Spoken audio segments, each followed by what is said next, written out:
Welcome everyone to the September meeting of the Greater Houston Aquarium Club. We are here at G&T Fish and Reef, and we want to thank Paul for hosting us. Thank you for coming, guys.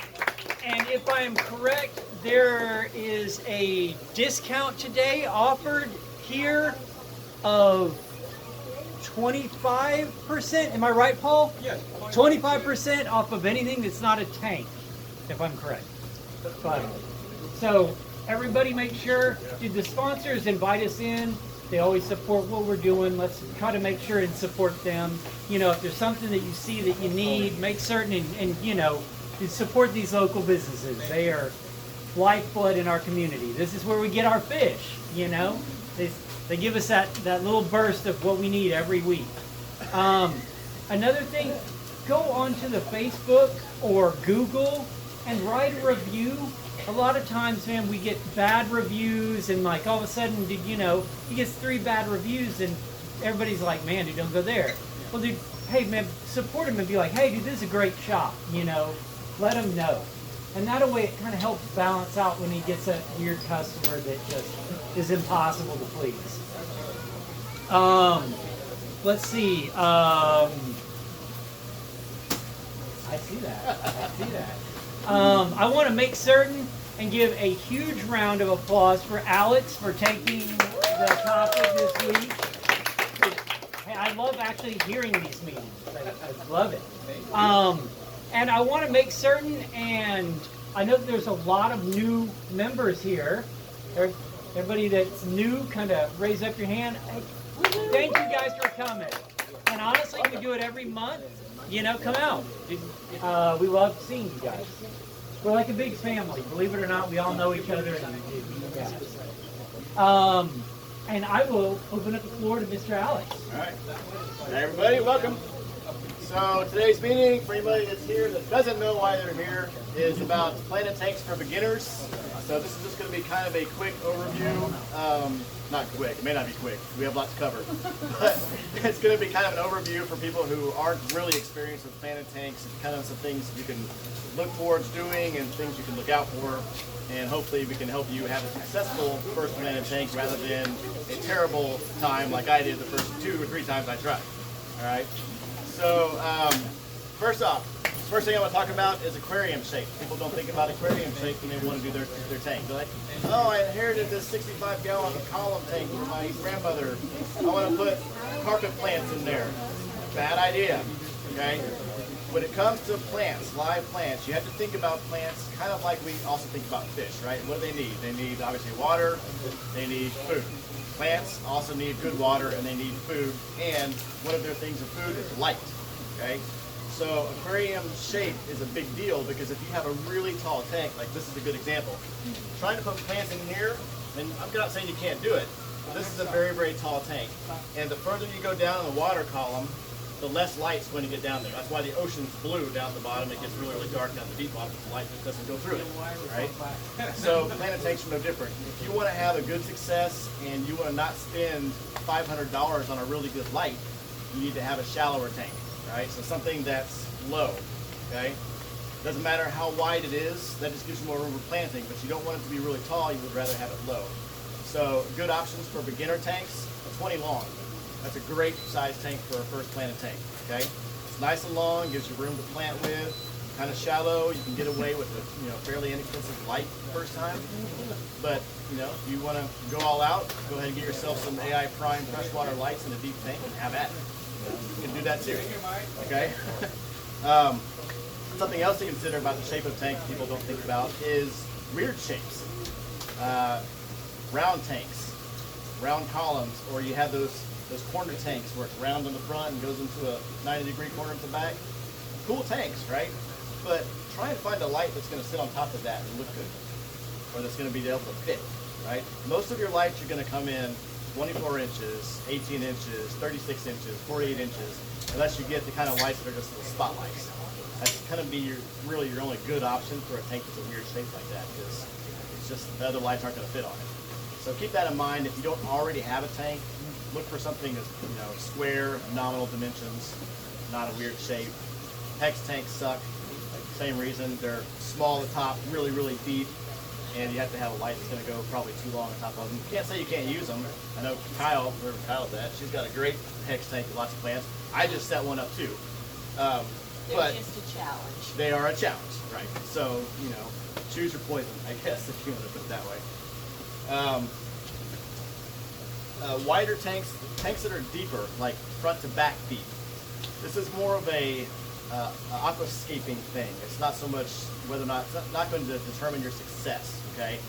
But tanks that are very skinny make it harder to have a nice looking aquascape. So a good example, a common one people always have is a 55-gallon tank, right? It's 4 feet long, it's only 12 inches deep. It's a very, very skinny tank. And yeah, you can absolutely put a planted tank in there, not a problem. But you know, one of those really nice scapes you see online, you're like, dang, that is nice. You don't see that in a 55-gallon tank, okay? It's because they're too skinny. You can't get any depth of vision, depth of view there, right? So, you know, again, think about tanks that are long, wide, and shallow. That's what you want. Another really good option, if you don't already have a tank to start with, is a 40 breeder. So that's 36 inches wide, 18 inches deep. It's already bigger than a 55, and it's only, I think, 18 or 19 inches tall. No, 16 inches tall, I think. Great tank for a planted tank. So if you don't have one and you want to, you know, try and find a cheap one, wait for the $1 per gallon sale. And some of the places will have those. They're not $1 per gallon, unfortunately, but they'll be like 50 bucks, right? So it's a great tank too, first one. So, and by the way, if anybody has any questions during this presentation, kind of hold them till later because I have a lot to cover and it's going to be really long and some of you are going to get tired of standing, I'm afraid. So, all right. So the next thing I want to talk about is high tech or low tech. I don't know if y'all have any idea what I'm talking about, but there are two definitions of types of planted tanks. One is high tech, and high tech generally refers to a planted tank that has very high lighting. And really the main thing that's considered high-tech is pressurized CO2. If you don't know what that is, basically you get a tank filled with carbon dioxide and you have a whole little system set up that releases the carbon dioxide at a certain rate and it pumps that right into the water. And plants, they use carbon dioxide for photosynthesis, right? So if you pump up that carbon dioxide, the plants are going to photosynthesize faster, which means you can crank up the light, which means you can also crank up the nutrients, which means the plants are going to go crazy, right? What makes it a high-tech. Low-tech tank is basically anything without pressurized CO2, really. There's a lot of people that are going to debate about what's high-tech and what's low-tech, but generally the dividing line is, does it have pressurized CO2 or not? If it does, it's high-tech. If it doesn't, it's low-tech.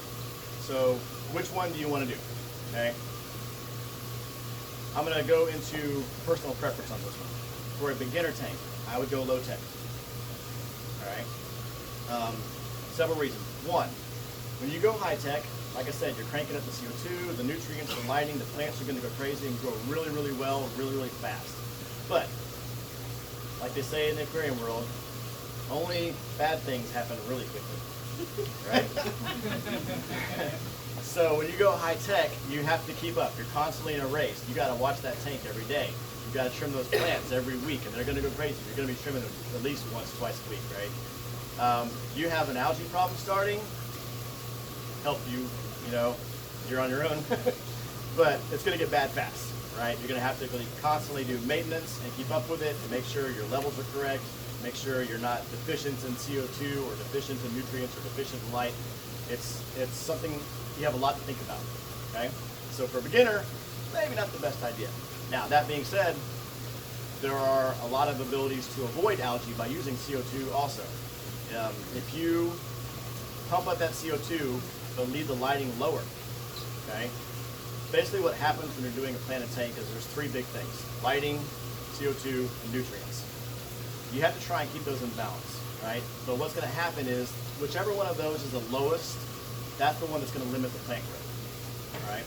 So if you choose lighting as your lowest item, then that's going to limit the plant growth the most, which also going to help limit the algae as well. Okay, so if you pump up the CO2 and the nutrients but leave your lighting low, you're not going to be able to grow those really beautiful, nice pink plants that you see in all these nice aquascapes, right? But you are going to be able to grow plants pretty well, and hopefully without too much algae. So why would you want to go low tech? Cost is the big one. A good CO2 setup is going to run you, you can go used and you can find used parts and you can probably put one together for 100, 150 bucks. It might take you a while to find it. If you want a good system, you're going to spend minimum $250, $300 for a CO2 setup. If you're doing a nano tank, a little small tank, you can find nano CO2 setups. They have some here actually for sale. Those usually use a small CO2 canister that's replaceable.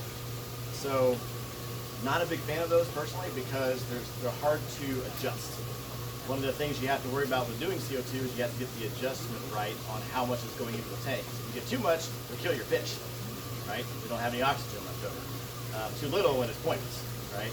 So, not a big fan of the small nano CO2 systems simply because they're hard to adjust. Also, they don't usually have a way to turn them on and off. And if you're using pressurized CO2, you want it off at night when there's no light. Otherwise, again, you risk killing your fish. Okay? So, low tech's good because you don't have to mess with CO2.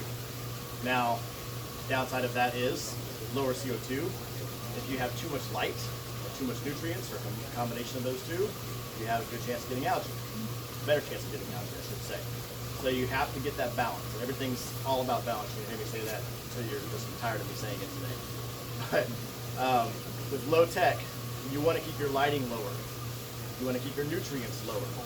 And your CO2, you're not using any pressurized CO2. So the only CO2 you get is what's in your water naturally. And there is CO2 naturally in the water. It's going to come in from the air. There's something called gas exchange. So the more turbulent the water is, the more gas exchange you're going to get. Gases are going to go from the air down into the water itself. So you're going to have CO2 in your system. So low tech's going to be simply easier because you have less things to think about and also it's slower. Like I mentioned earlier, with the high tech, everything happens faster, right? You got to stay on top of it. Low tech, and this is me, I'm so guilty of this. You're gonna, like, oh, I don't want to do a water change this week, or I'm out of town, right? Or, man, I just got back into town and Sunday night I gotta go to work in the morning. That water change will wait till next weekend. Yeah, with high tech, that's a bad idea. So low tech makes it easier. It's more forgiving, I guess I should say, which is why I like low tech for beginner tanks. Okay. So we'll talk a little bit more about high tech and low tech as we go through all this sectors. There are other factors as well, but that's kind of a preview of those two things. All right. So let's kind of build your first tank from the ground up, right? So we already talked about tank shape, what size shape we need, and now we need substrate. So do I use gravel? Do I use aquasoils? Do I use sand? What do I want to do? This also involves high tech or low tech. If you're doing high tech, remember I mentioned you got to have higher nutrients. You probably are going to want to use an aquasoil. All right, what is an aquasoil? Here's one here. Notice it looks like little rabbit turds. I don't like aquasoil. Basically, what this is, it's pelletized soil. Essentially, is what it is. Okay, it's like somebody took dirt, crammed some nutrients into it, and then made it into teeny tiny little balls and compressed it and made it where it stays in teeny tiny little balls for a little while. Okay? High nutrient density, great for high-tech tanks. Low-tech tanks, it's also good, especially for doing shrimp. And I'll get to that here in a minute, it's a different story. But it can also be good for low-tech tanks as well. Again, you're adding nutrients. So you got to keep that in mind. This has got nutrients in it already, so you don't want to add too much nutrients by doing other things that you might with a different substrate. So not a bad choice using aquasoil. It's expensive, right? This guy here, 20 bucks. Who has a tank they can fill up with this little jar? I don't have any small, okay? So aquasoils are not cheap. So let's plant this guy here. $800 of soil later, we'll have our substrate in there, right? So what are other options? Well, you have gravel. You can use aquarium gravel. Actually, I had a conversation with Jim about that earlier today. It'll work. I'm not a huge fan of gravel. I've used it before. It'll definitely work. There are some limitations to it, and it makes some plants harder to keep in the ground because it's bigger particles, right? And then we come to another inert substrate, which is sand, right? Sand is my favorite. It's dense enough where you can plant anything in it. The roots like holding on to the sand, okay? And it looks natural, which is a big thing for me.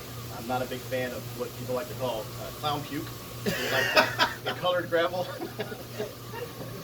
You know, I don't like the colored gravel in the tanks. You know, they have like the pink and the orange and the yellow and the green. You know, and then you put a plant in there. And it's like, but why? You know? So I like sand for that reason because it looks natural, and it doesn't really matter what kind of sand you use.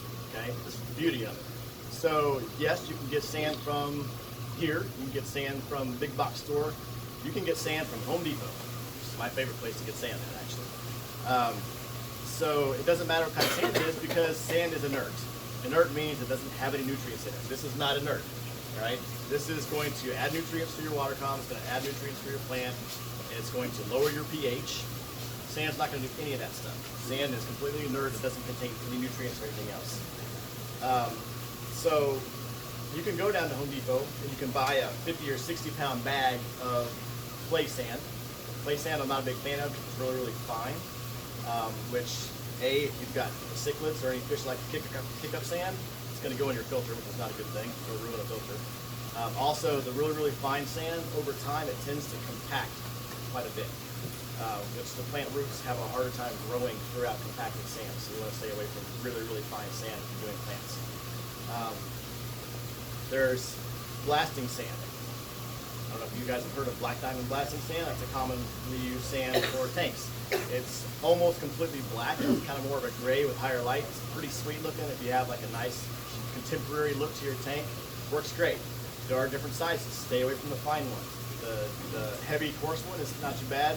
People worry about cutting the barbells of Corridoras or other, bottom dwellers. The coarser one, maybe. The medium grain one, which is 20/40. You guys are looking for notes.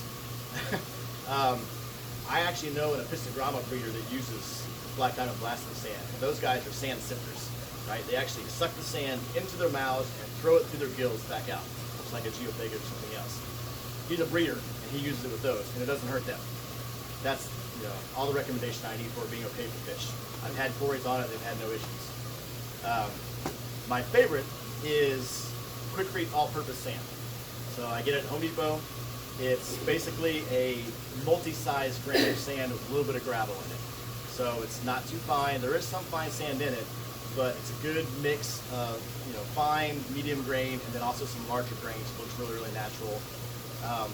One thing I will caution you on: if you're using any kind of sand that's coming from Home Depot or any other place, Tractor Supply or whatever, wash it. Okay? Rinse it really good. Not wash it. Don't put soap in it. But rinse it really good. If you've never done this before, it's not hard to do. The way I do it is I get a 5-gallon bucket.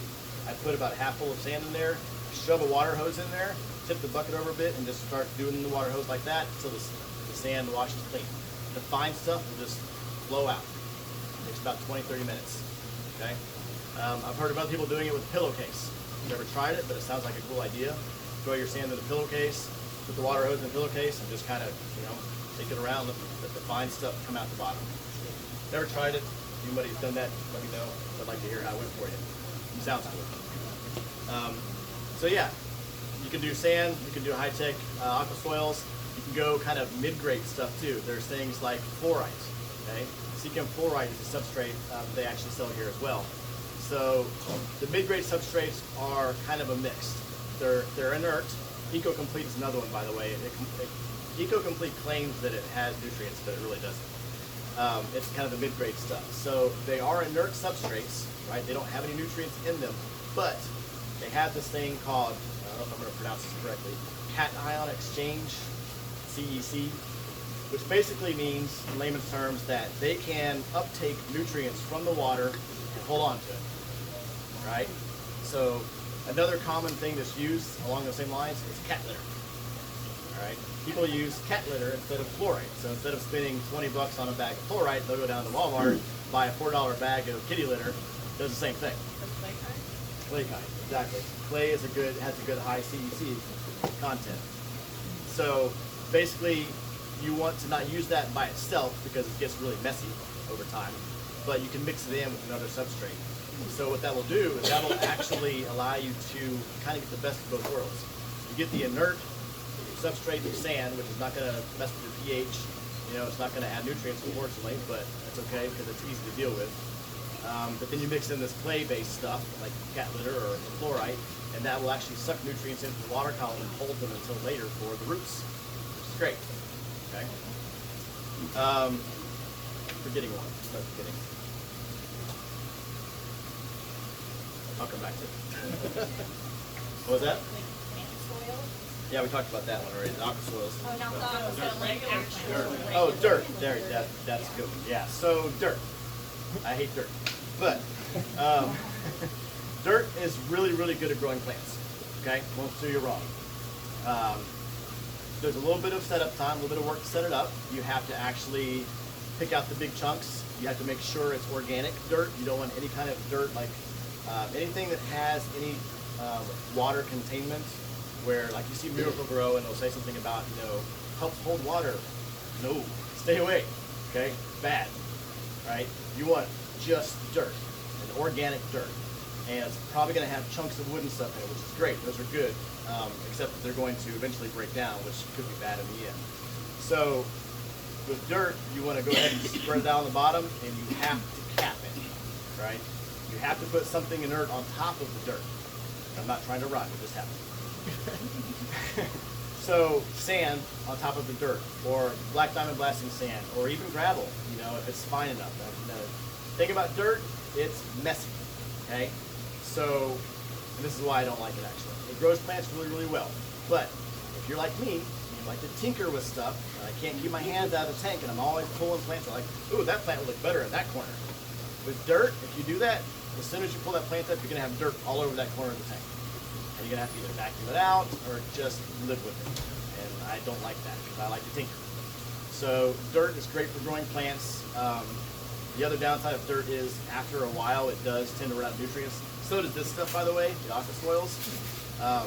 It depends on what brand you get and how heavily planted you are and that kind of thing.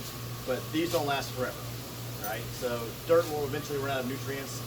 This will eventually also run out of nutrients, and this stuff actually breaks down over time too. It will basically become dirt in your tank. So I've heard some people say they last for up to 2 years.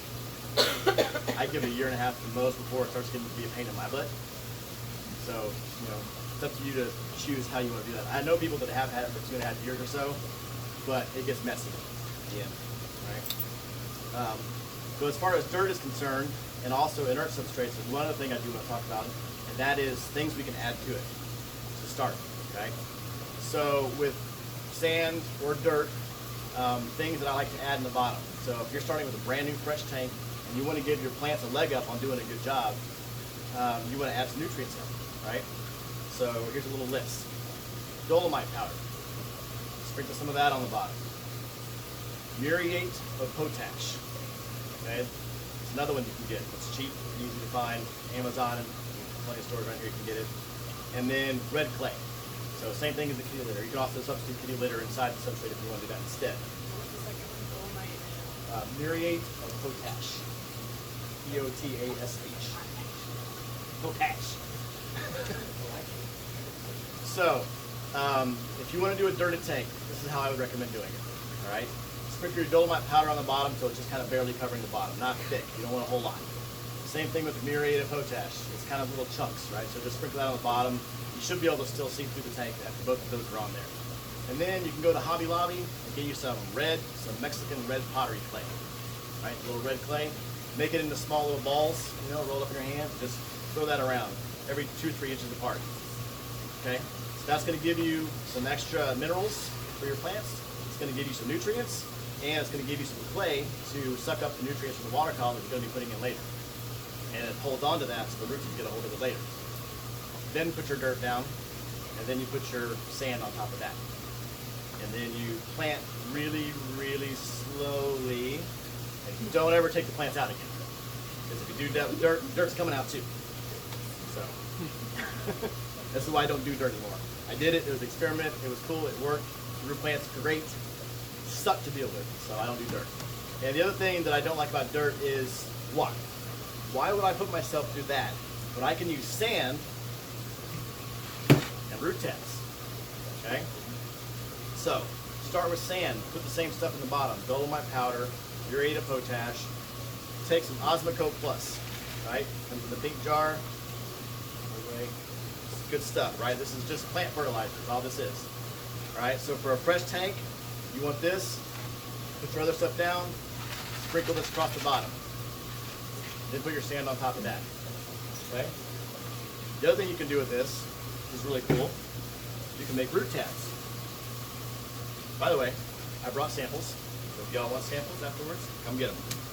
All right. So these are what are known as do-it-yourself or DIY root tabs. All they are is gel caps that I bought off of Amazon. I think it was like $3 for a bag of 1,000. All right, size 00, and Osmoco Plus. That's all that's in here. So what I did is I got all these guys, come in a little bag, sat down, watched Super Bowl, poured all my Osmoco Plus into a big bowl, sat there and watched the football game while I was making root tabs for 3 hours. I had 1,000 of these done in 2.5 hours. I still have like 400 left, and that was 2 years ago. Cost me like $15, right? These things work great. I would actually go so far to say that personally I've experienced that I can tell when these run out. These will last your plants. What you do is you take these, you stick them into substrate, you put them about 4 inches apart. You don't want to put them right underneath the roots of a plant. Okay, so like if you have nice big crypts or Amazon swords, whatever, put them near them, not under them, or not right next to them. Because these are what they call hot, right? They have high fertilizer content in them, and they will burn the roots, so to speak, right? So don't get them too close. Let the roots find it themselves, okay? So anyway, I can tell when my plants run out of these. I have these in all my planted tanks. And about every 3 to 4 months, the plants will start looking unhappy.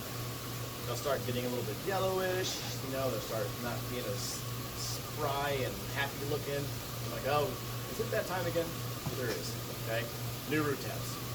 Now, there is a downside to these that I want to make sure everybody's aware of, because some people hate this part. You guys can't really see it. In fact, I'll pass this around. These have the Osmoco Plus is actually little bitty balls of fertilizer, right? Tiny little balls. What that ball is, it's actually a little coating that contains the fertilizer inside of it. It's almost like an egg, right? So that shell doesn't dissolve, right? So after a year or so of putting more root tabs in there every 3 or 4 months, you're gonna have a bunch of those little empty shells underneath the gravel. So if you do pull a plant out, you're probably gonna have some shells come out with it. Most people are like, oh, I can't stand that, it's too ugly, I don't like those. I'm like, you can just take them out, So, not a big deal to me. But some people hate it, so I make sure I'm bringing that up. All right. So they do have downsides, but Yeah, theoretically you could use like a Seachem root tab. correct.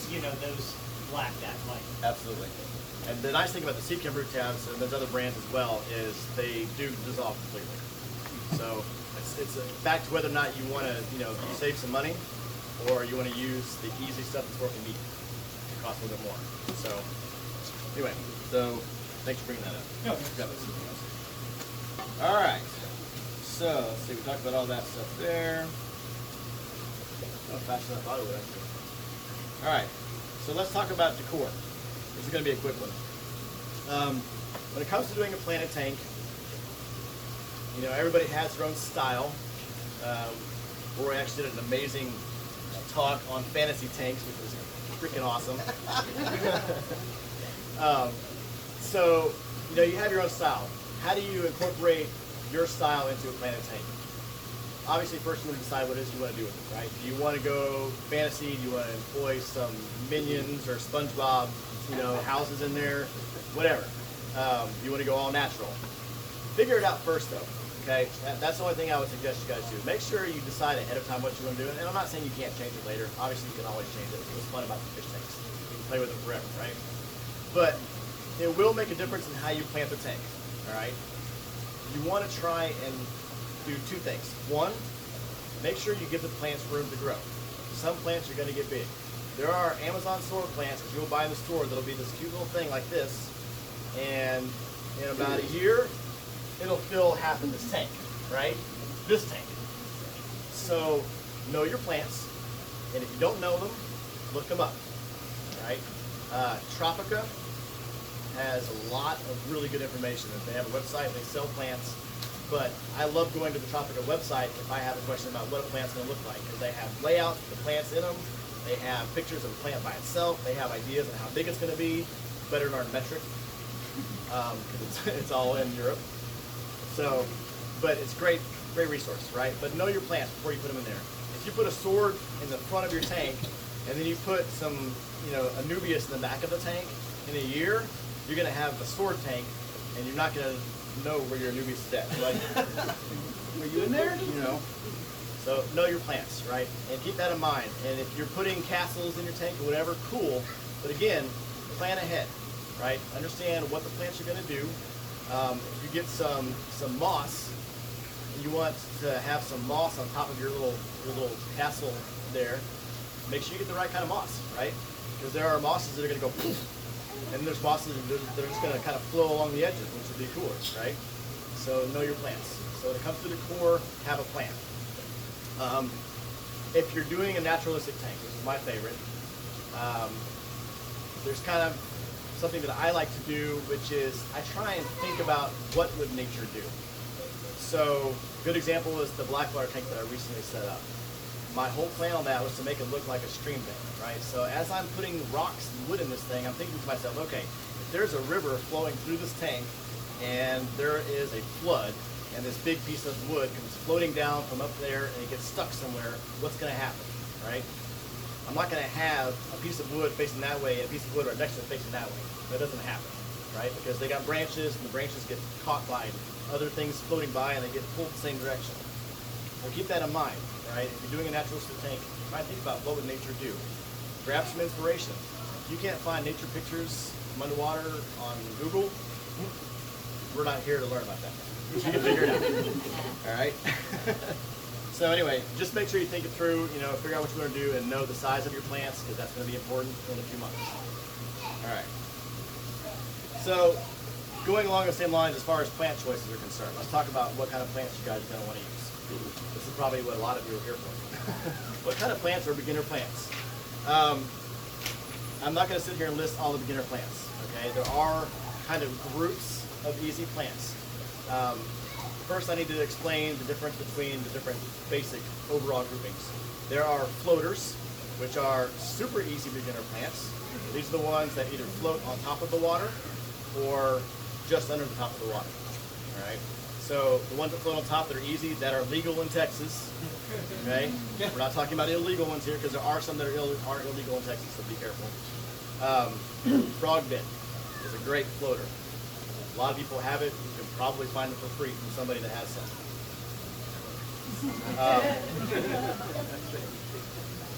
Red root floaters. Red root floaters are awesome. All right, so they're great. Frog bit gets roots that can go like this long. That annoys people. Red root floaters are smaller, and the roots only get about that long. And they're really nice. They get a nice red coloration to them under highlighting. They get little flowers if they're happy. They're not as easy to grow. Okay. And then there's some other floaters you can get as well, like duckweed. Try not to get that as much as you can. Just trust me on that. Okay? But I actually know people that like duckweed. Yeah. I don't know why. I did for about 4 months. 4 months, still got a hand, To go right? to the tank. Yeah, And now you're like, die! And there was 7 more chains. It gets everywhere, yeah. Yes. Duckweed is a scourge. Once it gets happy, it won't go away. Like literally, you could have a teeny tiny half of a leaf of one duckweed plant that's yellow and dry, and you can accidentally get it in your tank, or it's on your net, and it gets in your tank. 6 months later, you've got half a tank full of duckweed, and it's all over your arms, and it sucks. So try and stay away from that. But it is a good plant for beginners. So those are on top of the surface floaters. Now we have like under the surface floaters. So things like hornwort, guppy grass, or also called Nahas grass. Ludwigia is actually a great floater, which is something that you can find in probably 3/4 of the ditches in Houston. Okay, and some of these also people will plant into the substrate itself, but I've actually found that most of them do better when they float. So especially hornwort and Nahas grass, if you try and plant them, they tend to like rot at the bottom for some reason. Yeah, nacris is another good choice, exactly. So they'll stay in the ground for a while, but the bottom just kind of rots out. They don't really root, and next thing you know, they're floating again anyway. So those kind of floaters, to me, I don't really like them because they don't look good, for a nice pretty tank. But they are excellent plants for starting up a tank. Like, I keep hornwort in my pond outside and in a couple of tanks. Just anytime I start a new planted tank, first thing I do is I throw hornwort in it. Because it grows like wildfire, right? Which means it sucks up all the excess nutrients as the other plants are starting to take hold. One of the things you guys are going to have to learn about planted tanks being new is that it's not going to be all rainbows in the beginning, right? You're going to have that ugly stage, so to speak. You're going to have plants that die. You're going to have plants that literally don't grow. I hear the question all the time, oh, I planted my tank and my plants just aren't doing anything and now I'm getting algae. Well, how long have you had it planted? It's been 2 weeks. Okay. So when you plant a new plant, it has to do two things. One, it has to get acclimated to your water, just like a fish does, only it takes plants way longer, like literally a week or two, to get used to your water, okay? Two, they have to start growing some roots first, all right? They're not gonna start growing new leaves until they get those other two things out of the way first. And there's a very good chance the leaves they do have are going to melt, all right? They call it plant melt, right? So when you put a new plant in a tank with new water, like if you buy some new plants that are here, there's a chance that some of those leaves are going to melt off and die. Don't freak out, okay? Give it some time, let it get acclimated to your water. The roots will start to grow, especially if you're using root tabs and other stuff in the substrate. And 2-3 weeks later, you're gonna start seeing new green leaves coming out. Then the rainbows start, right? So be prepared for that. Kind of lost my track there. Oh, okay. So plants that are floating. When you get that starting out, the problem is that they're not growing, which means they're not uptaking nutrients that are in the tank, which means there's excess nutrients floating around in the water, and that means here comes your old buddy algae, right? So anytime the tank is out of balance, too much light, too much nutrients, something like that, algae is the one that's going to benefit from that the most. Because it takes it up fast, and it processes it fast, and it grows fast, right? So your goal in starting a new planted tank is to try and obviously keep the algae at bay. The best way to do that is to plant heavily, right? Don't go in there and put like one Anubias plant in your 20-gallon tank and go, I gotta plant a tank. You're gonna hate yourself, okay? So plant heavily. And this is where the floaters that float under the water come in. Hornwort, water wisteria is another good one, by the way, for this. Just throw it in there. It's not gonna look pretty, but then the rest of your tank's not gonna look awesome for a couple weeks anyway, right? Throw that in there, it's gonna grow like crazy. It's basically taking the place of the algae that would be growing otherwise. So the hornwort or the anacarus or whatever that's floating in there is gonna suck up those nutrients. The floaters that you have on top are also gonna suck up those nutrients and hopefully keep the algae away, okay? So those are great for that stuff. A lot of people also love them if you're doing any kind of like breeding projects. Guppy grass, hornwort, those things. Fish fry, I love those suckers, man. So they're great for that stuff too. I actually recommend keeping them around, have a tank somewhere off to the side for experiments. Grab yourself a little 20-gallon, put it in the windowsill, throw some hornwort in it. And then like 3 weeks later, you're gonna realize your tank's completely full of hornwort and no water, right? So it's great to have around though. All right, so fast growers, dense planting, again, you wanna plant heavily from the start, and the plants are gonna grow. Don't be afraid to trim them, all right? Don't go in there and just like whack all the leaves off your plant as soon as you get it. But give it a week or two. If you see leaves that are literally like turning brown and decaying, trim those off. The plant is trying to save it. Plants are savers, right? They're like, oh, I got you. No, you don't got you. So save it the trouble, trim that leaf off, and then it's going to send all that energy to other new leaves instead. So don't be afraid to trim your plants up, okay? All right, so that's the floaters. Now let's talk about the second category of easy plants that people like to start with, rhizome plants. So what is a rhizome? Plants have stems, unless they're floaters. Most plants have stems. A rhizome plant has a horizontal stem, and that's kind of a fallacy because they also grow vertically, but basically it will grow sideways and the leaves will come off the top of it. It'll actually attach to whatever it's on, and it will grow leaves out the top. And it will literally run along a piece of wood or a rock or whatever. They do have roots, all right? The roots will grow at the bottom of the rhizome, the leaves will grow at the top of the rhizome. The big thing you have to know about rhizome plants is you do not put the rhizome under the soil, okay? see that mistake a lot with new planters. That rhizome has to be above the soil or the gravel or whatever. The roots can be in the soil, that's fine. They actually like it there, to be honest. But not the stem, right? If you don't put the stem underneath the soil, it will kill the plant. Most people will either tie them or glue them to a rock or a piece of wood. That's the way it makes them the easiest. Like there are people that have tanks with nothing but rhizome plants, and they have no substrate whatsoever. No gravel, no sand, nothing. It's a bare tank on the bottom with lots of rocks. And if you guys have ever been to, some of the aquascaping contests, you'll see they have a lot of sand in front, and then like in the back it's all rocks and wood and stuff like that, and the plants go all the way to the top. Most of those are rhizome plants. They just glued them on. What kind of glue? Super glue. Okay. Yeah, good idea to wear gloves, absolutely. I don't want to have any posts on the group about people gluing their fingers to the side of the tank or anything like that. Although that would be funny. The big thing about the super glue though, okay, you want to use the gel type because it's easier. You don't want the running glue because that's just hard to contain. And the big one has to be cyanoacrylate type glue. It's an ingredient, if you don't know it, you can look at the back, it'll say on there cyanoacrylate. That's the kind of super glue you need. So gel type, cyanoacrylate, the brand doesn't really matter. All right. I like Gorilla brand simply because it's cheaper. I can get this at Home Depot, and this bottle costs the same cost as that little bitty, super glue bottle that has like a quarter of the amount that's in here. So super glue is good stuff. You can also tie them on thread. Works good, cotton thread. People say if you use thread, it will eventually rot away. I've never seen it rot away, but allegedly it happens. Fishing lines, what I typically will use if I'm tying, just because it's easier to work with for me, and it's not so noticeable.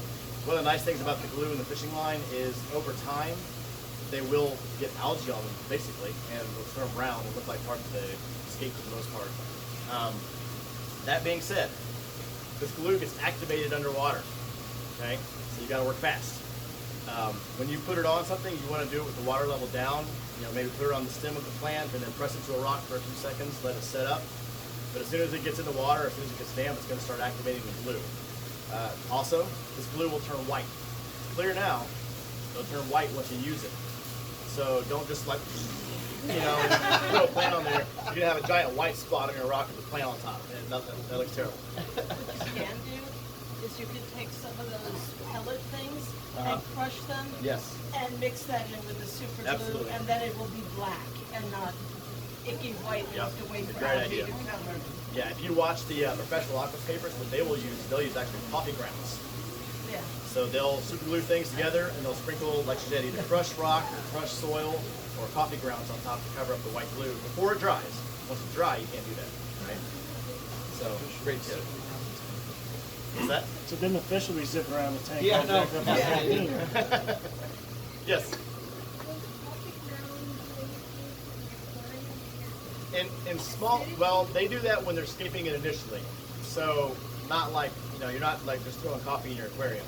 When they're first building their hardscape, they'll use the coffee grounds on top of the glue, and it's small amounts. So it doesn't really change the acidity very much. And at all. most of those tanks aren't actually set up as aquariums ever. True. They get broken down. The one-time escape for a few months at most. Theoretically, if you were doing that in a long term, you would most likely be water changing that usually once or twice a week, 100%. So in a month, whenever it was finally kind of settled down and they were thinking about putting fish in, it would have gotten 30, 40 out. water changes. Right. Whatever was in the coffee would be gone. All right. One weird hazard of the cut thread. Like, I use cotton thread for all of my plants, and one of my snails got it wrapped around it. Really? I had to cut it out, and the thread never left. It was always stuck to the snail. Yeah. Anyway, Wow. just a random mention. Really good tips. All right. So while we're on the subject of plants, we also have the ones that actually do get planted in the substrate. So there are kind of two different kinds of those. There's stem plants and there's crown plants. So stem plants are the ones that grow in long stems. They'll just grow up straight up. There's tons and tons of types of those. Some of them are easier than others. A lot of them are easier than others. There's a lot of really hard ones too. So again, you gotta just do some research on them. We don't have time to go through all the plants here today. Ludwigia is a good, easy plant that people use to start. It's the bane of my existence, I'm not gonna lie. Like, I know how to grow some plants, but Ludwigia hates me. Okay? I don't know why. Like, it'll grow fine if it's floating, but if I try and plant it in the substrate, it rots at the bottom, just like some macro or something like that. I don't know why it is, but it hates me. And it's an easy plant. But there's lots of stem plants. Plant those down in there. You just stick them in the ground. Like, literally, you can cut the bottom of the plant off, stick a stem in the ground. Okay? That's for propagation too. So when it comes to stem plants, they grow up too tall, cut the top off, take the top, you either throw it out, stick it back in the ground. They'll grow roots out the bottom. Okay. The other kind of plants you usually see, they're in the substrate, or what I call crown plants. So they're the ones like swords, crypts, things like that. They all grow out of a central position usually, but they also send out runners underneath the gravel and make little pups of baby plants out the sides as well. So those are also, there's some of those that are great starter plants. As far as those are concerned, beginner plants for stems would be like Bacopa, Ludwigia, Wisteria. I don't know, there's tons of little easy ones. Yeah, Hygrophila, there's a lot of Hygrophila plants that are really good. Some of them we can find natively too. Well, I say natively, they're not native. Like Hygrophila polysperma is everywhere, but it's not native, it's invasive. Anyway, there's a bunch of those. And then as far as easy crown plants, you've got Cryptocorini is one of my favorites. Amazon stores, a lot of people love those. They're kind of hit or miss in my experience. Like sometimes you get in a tank, they'll love it. Sometimes they won't, they'll die off.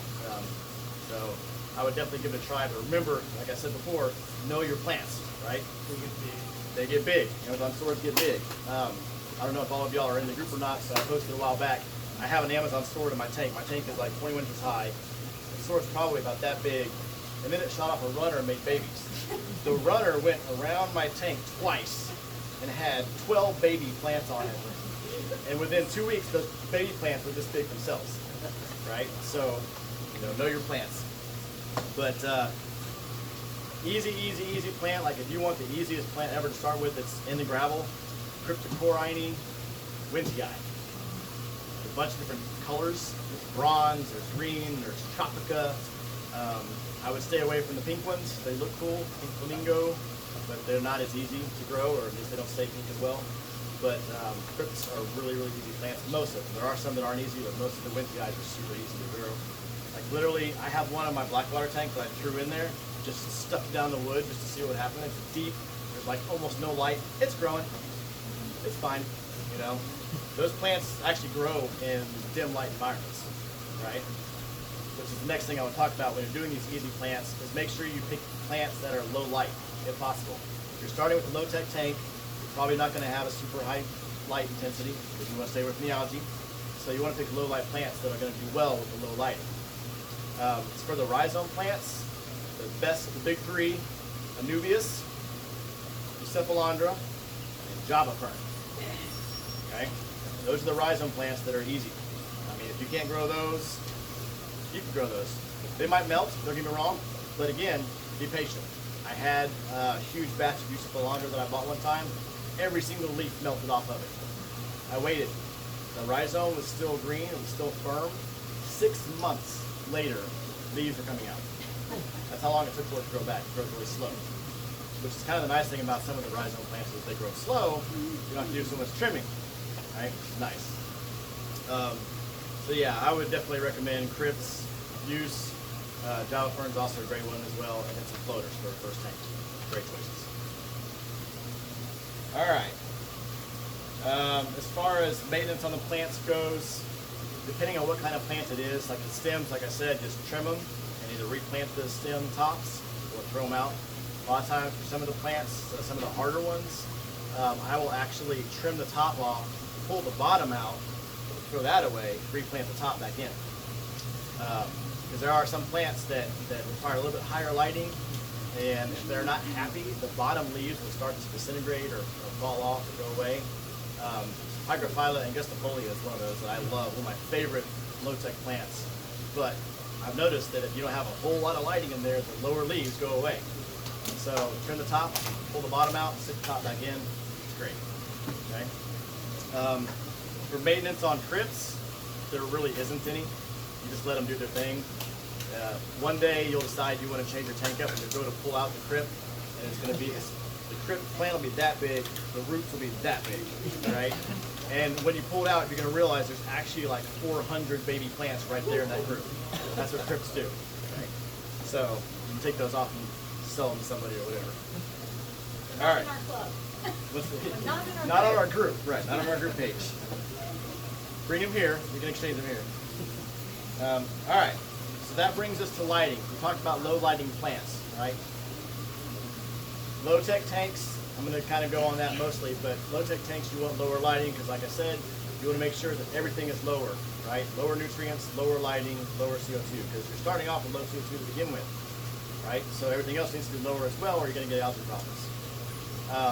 What kind of lights can I use, Alex? Honestly, almost anything with low tech. It does depend on the size of your tank, how deep it is. That's the big thing. Remember how deep that tank is.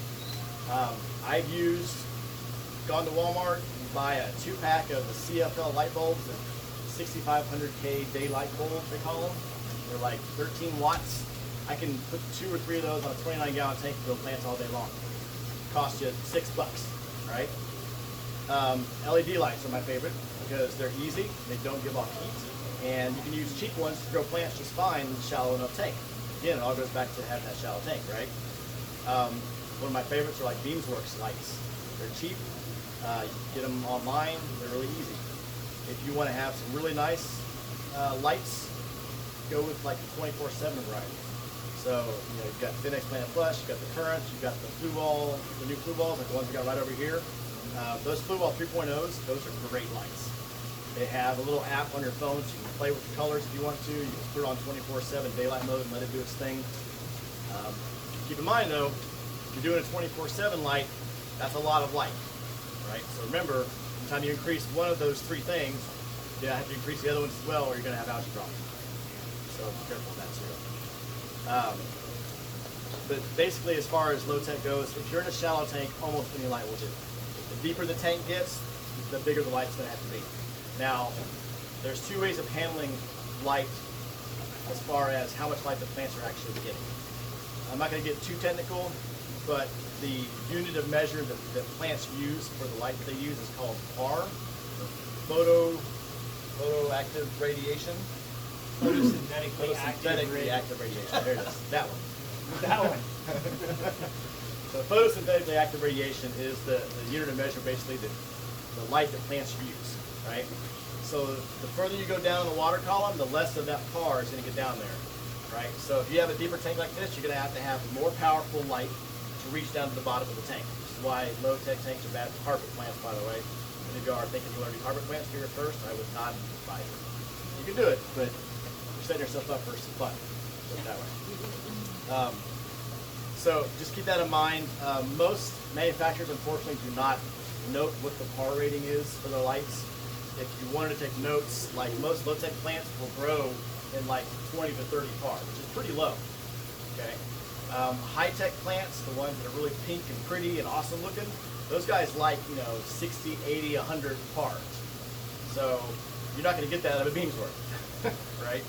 So the more high-tech your tank is, the more things you're going to cost. You've got to have more lighting and everything else, right?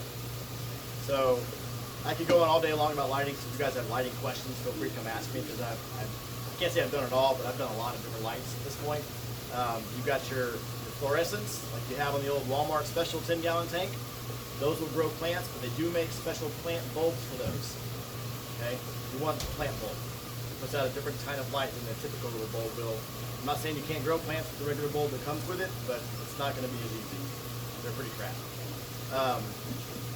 Fluorescents are kind of phasing out. There are a lot of people that still use fluorescents, and you can actually change out the types of bulbs. So you can have one fixture with 4 bulbs in it.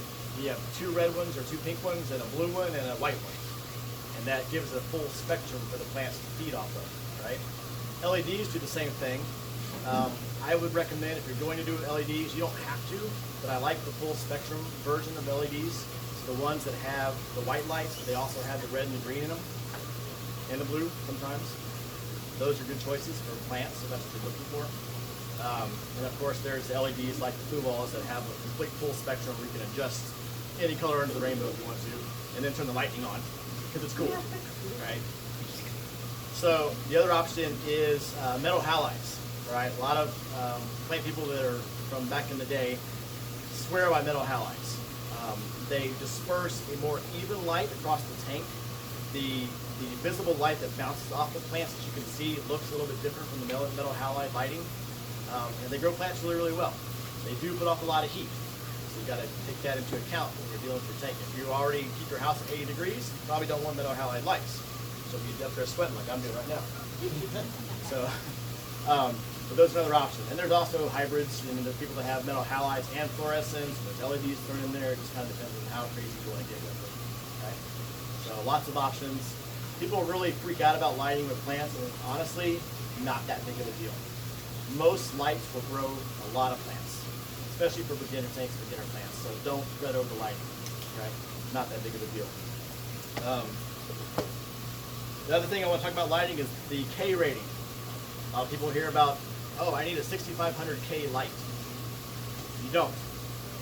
You really don't.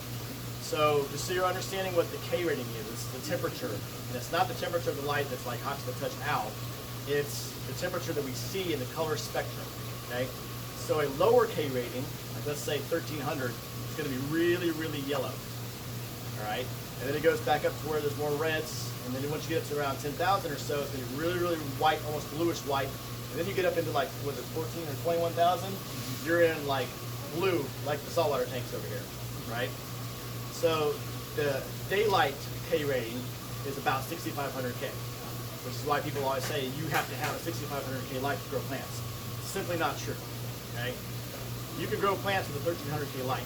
You can grow plants with a 10,000K light. I actually prefer the 10,000K lights because I like a little bit whiter look in my tank. It just looks better to me. If it's daylight colors, it's really yellow. Especially, oh God, if you put tannins in your tank, it's going to be super yellow, right? So I actually prefer higher Ks, like around 10,000, just for the looks alone. And really, that's what the K rating is about. It's not about whether or not it's going to grow plants. You can grow plants from 1,300K to probably 12,000K, easy.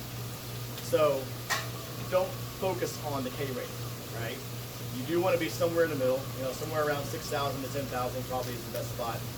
But that's how the plants look to you. It's not whether or not the plants are going to be able to grow or not. Okay? So again, don't fret about that too much either. If anybody tells you that you're not going to be able to grow plants that light if it's not 6,500K, just walk the other way. Now, Okay. watch out about actinics. Yes. Yeah, actinic lights, those are more for saltwater anyway. So Yeah. they don't really do any good for plants at all. So They don't do actinics anything don't good help. for your eyes either. Oh, Or really? the fish's eye. Fish can go blind under them. No kidding, I did not know that. Yeah, Oh, we wow. started seeing it when we ran metal halides and actinics. Oh man, Yeah, the UV, interesting. surface fish. Yeah, that makes sense. Yeah. Don't stare at the blue sun. All right, so let's talk about fertilization.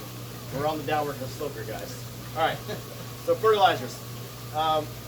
Again, we got high tech, we got low tech, and we have to consider the fact that we have nutrients, and we have lighting, we have CO2, right? So if you're doing high tech, you're gonna have to add a lot of nutrients. Those plants are gonna have a lot of light, they're gonna have a lot of CO2. If you don't add extra nutrients, the plants are gonna just get really unhappy, they're gonna get yellow, and they're not gonna do well at all.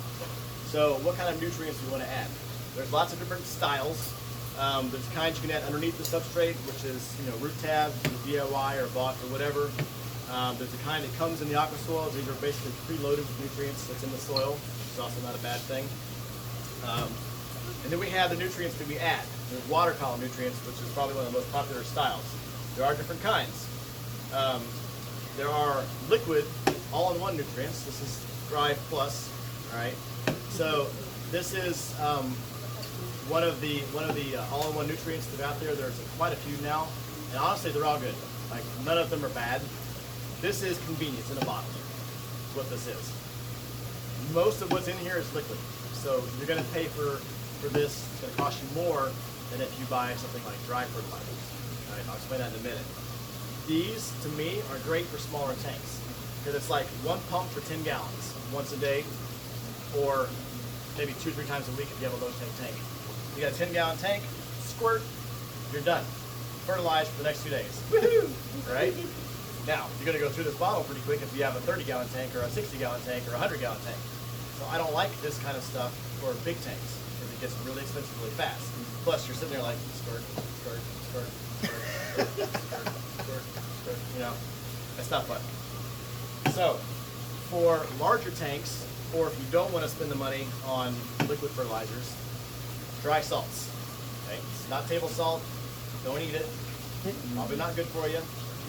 Doesn't taste that good anyway. I've heard. Anyway, there are several different kinds of dry salts that are used. They're broken up and there's macros and micros. So when you're doing dry fertilizers, there's different ways you can do this. You can actually mix these into like an RO water to make your own solution, and you can just squirt it out of a bottle like you're squirting that one. It's a whole lot cheaper to do it this way than it is to do it with pre-made, basically. When you're doing dry salts though, you can't mix the macros and the micros on the same day. These guys have them mixed. They've done some chemical wizardry to make them where it's not a problem. You can't do that with this, all right? Usually you'll get, depending on which system you're using, I'm not going to get into fertilizer systems, that's kind of advanced plant keeping, but there's EI dosing is what I like to use, and then there's PPS Pro, which is the other most popular one people use, those two systems, and then there's the ones that just, they add little bits of this one, little bits of that one as they need them. Like they're the ones that keep the charts and stuff. I don't do that because I don't have that kind of time. But for like EI, for example, there are 3 macro salts that you add, and it's literally, I have a scooper at home. I go to the tank and I say scoop, scoop, scoop, one of each. And then the next day, I add the micros, 1 scoop of the micros. So there's 4 different packages, and I use 3 of them on one day, 1 of them on the next day, and then on Sunday, the plants rest. Right? I'll do it on Sundays. I do water changes on Sundays. So most of the systems that use dry ferts like this, they do, basically it's overdosing. Okay? The idea is that you do not want the nutrients to be the limiting factor in your plant growth.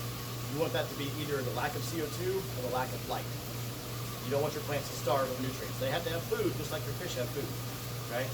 So basically you overfeed them, and then on Sunday you do a water change to get rid of the excess. And you start over again on Monday. Okay? So dry ferts are great for bigger tanks. And like I said, if you want, you could actually mix these into a solution. If you want to go high-tech with these, you mix them into a solution, you add it into an auto doser, and then you let that thing do all the dosing for you. You just enjoy your tank. It's really cool. All right. So I also already talked about the root tabs, and that's another thing to do. You can do them together. I actually do root tabs and dry salts in my tanks. In my little tanks, I do root tabs and the all-in-one. But just got to be careful. When it comes to fertilization, this stuff is pretty powerful. If you are using root tabs, the DIY kind, that is, I don't really know what the ratings are for CPM, I know it's similar. But with these, you don't want to place them any closer than like 4 inches apart. Yeah. 4 to 6. 4 to 6 inches, right, so same. And again, like I said, not right on top of the roots. And they last about 3 to 4 months. But if you have a tank brand new, you guys go home today like, all right, cool, I'm setting up a plant tank tonight. And then you go out and buy Osmocote and you just sprinkle this on the bottom like I told you to do. Don't add these right away. Don't add tabs right away. That's going to be too much, right? You're going to have too much nutrients in the tank, which what happens then? Algae, right? Hey, everybody got your notes off. All right, so as far as fertilization is concerned, a lot of times with new setups, you might not even want to fertilize at all, except for maybe a sprinkle here and there in the beginning. Give those plants that time to get established. Then they're going to start needing some fertilization. Okay? I would never recommend that you don't fertilize. There's going to be tons of people out there that are like, oh, I've had this tank growing for 4 years and I've never done anything but water changes on it once a year and my plants grow great. Cool. Good for you. You probably have well water with lots of minerals and nutrients, all the stuff plants need, or your kids are throwing burgers in there. I don't know. But for the rest of you guys, the rest of us that aren't that lucky, you need to fertilize. It's food for your plants. They need food just like the fish do. Okay? So, all right. Last thing I really want to cover is startup issues. All right? So if you do go home tonight and set up that first planted tank, what are you going to run into? What problems are you going to have? Algae. That's the big one, right? There are tons and tons of different kinds of algae, so I'm not going to go over every single one of them, but basically it goes back to the whole don't overdo the nutrients, don't overdo the lighting. When you start off a planted tank for the first time, I would recommend going way low in the lighting. This is where we talk about photo periods. Your lights probably should be on no more than 8 hours a day, especially in low tech. A lot of my low tech tanks don't have lights for more than 7 hours a day. Okay? Any more than that, and I have algae problems. When you start off a Planet tank to begin with, I wouldn't go over 5 or 6. So 5 or 6 hours a day is plenty of light for those plants to get established because they're not growing that much at that point in time, right? Also, there's something called a siesta period, which is great for low-tech tanks. I've experimented with it and without it, and it does make a difference. Basically what it means is you have your light on for a short period of time, like usually 3 to 4 hours, and then you turn it off for 3 to 4 hours. And then you turn it back on again for another 3 to 4 hours, right? So that's the siesta time in the middle. They take a nap, siesta, right? So the idea there, just so you understand what's going on, is overnight, your CO2 levels are building up in the water. As soon as those lights come on in the morning, those plants start sucking up the light and start sucking up the CO2 as they're photosynthesizing. Well, in 3 or 4 hours, in your low-tech tank, they've already used up all the CO2 in the water. There's nothing left. So if you leave your light on for another 4 hours after that, the only thing that's getting any nutrients and growing is algae. All right? So you want that CO2 to build back up again. You want the plants to stop photosynthesizing until there's more CO2 left over. Turn the light off for 3 or 4 hours, the CO2 builds up a little bit. Okay? The gas exchange moves up to the top. The plants actually excrete CO2 themselves while the lights are off. And then the light comes back on. There's a higher level of CO2 in the water naturally. The plants have more food. The algae doesn't have a chance. Works great. Okay? So keep that in mind. Other things you need to watch out for as far as algae are concerned. Too much nutrients, as I mentioned. Don't over-fertilize in the beginning. Give your plants a chance to take hold. Okay? I actually don't even put any fertilizers in my tank except for a sprinkle of this on the bottom when I first set them up. 2 or 3 weeks later, then I'll put root tabs in there, then I'll start doing dry sites. So don't over-fertilize in the beginning either, because that's going to be an algae farm, basically. Other kinds of algae are harder to expect, like blackbeard algae and green spot algae. There's varying theories on what causes those, like green spot or green dust algae. High phosphates is usually what causes that, most people are agreed upon. That's not that big of a deal usually, it's just on the glass and you just scrape it off. Again, once the tank balances out, you won't see that green dust algae as often or as much. Blackbeard algae, nobody knows. People claim that they know, I don't think anybody actually knows.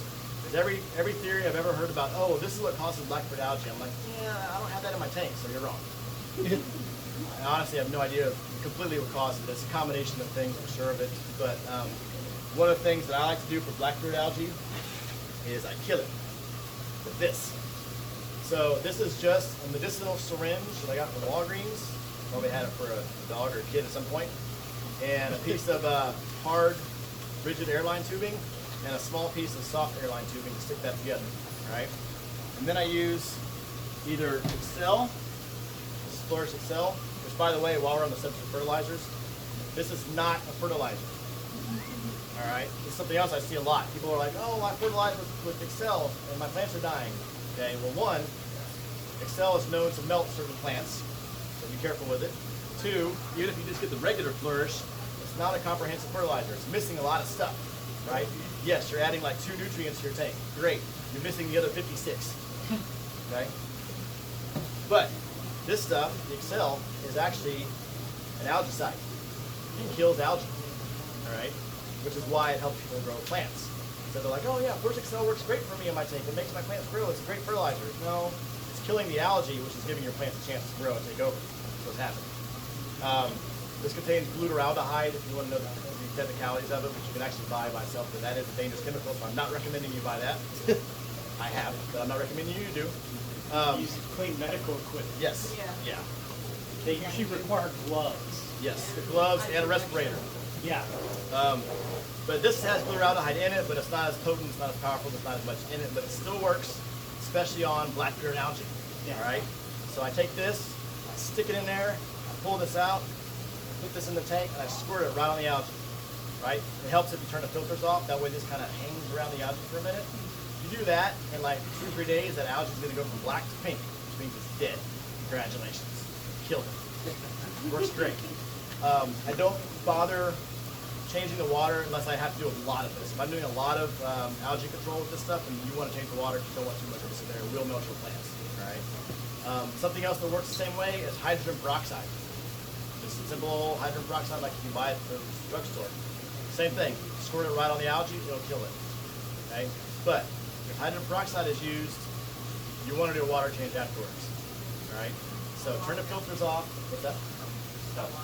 So turn the filters off, squirt your plants with this. You can even lower the water level down halfway and use a spray bottle to squirt the hydrogen peroxide right on your plants. They have algae on them real bad. And then fill it back up, and then do another water change, 50%. Get rid of that hydrogen peroxide. Works pretty good. So the beginning of a tank is always an algae battle. Just be prepared for that, all right? We already talked about planting heavily. The other big thing for starting up a new tank, making sure it's successful, is maintenance. Don't be Alex. Don't wait 2 or 3 weeks to do a water change, okay? The dying and decaying plant matter in your tank is excess nutrients. It will cause algae. Trim those leaves off that are dying. Pull those leaves out that are sitting on the ground or floating around, you know? Don't leave them in there. Do your maintenance, do your water changes. Water changes are as important for your plants as they are for your fish. Okay? Make sure you get that taken care of. Last thing I want to touch on is kind of this maintenance thing too, is snails or hitchhikers. When you start doing a planted tank, you're going to get snails. I've never met somebody with a planted tank that didn't have snails.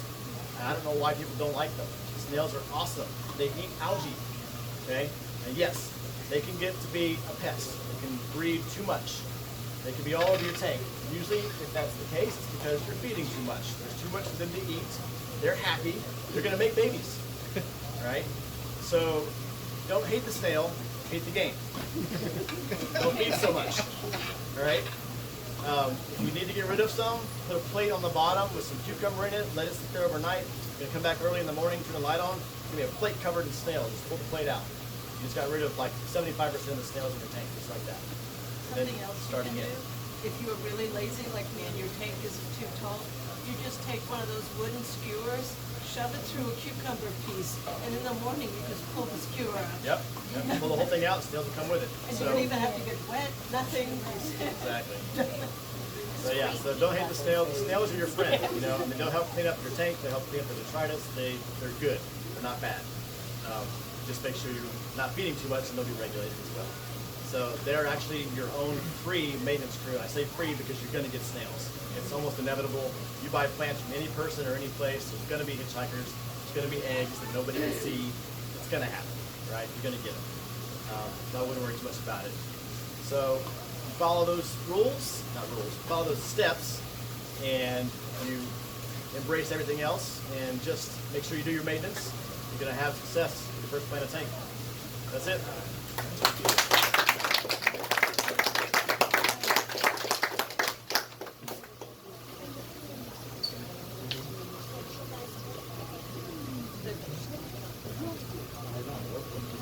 Yeah. Right. Yeah, Jamie brought up a good point, guys, with the aqua soils, because they are expensive. One of the things you can do is simply use less of it and only put it where you need it. That's why you see a lot of these tanks, the professional aquascaping tanks, don't have sand in the front. They don't want plants there. So they use the cheap sand in the front, the ones with the aqua soils in the backs and corners where the plants are going to be planted at, or where there's not, you know, any rhizome plants or whatever, and that'll help you get a nice planted tank and save some money on it. By the way, I want to make sure you guys remember there's 25% off everything in the store except for the tanks, the big equipment. So. And a number of club members have brought plants to donate. I brought some that are nominally priced, and they're all easy, beginner-type plants. Yeah. And those are Bunch of outside. bags outside. And I have root tab samples if anybody wants to try those. Thank you, Alex. Thank you. Thank you, Paul.